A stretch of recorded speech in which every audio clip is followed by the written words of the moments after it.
ہاں مریم.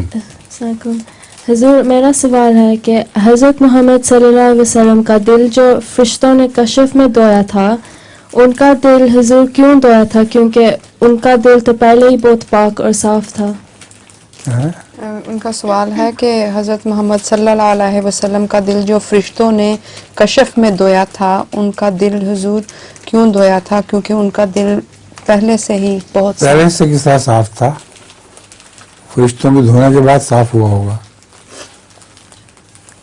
ویسے یہ بچپن کا کشف ہے اور کشف کے نتیجے میں خدا تعالیٰ کا یہ بیان کرنا مقصود تھا کہ تیرے دل میں اگر کوئی قدورت تھی تو ہم نے وہ دھو دی ہے. اس سے زیادہ اس کا کوئی معنی نہیں ہے. ٹھیک ہے؟ ٹھیک ہے. لطیفہ بھی ہے آپ کے پاس کوئی؟ نہیں؟ اب وقت بھی نہیں رہا.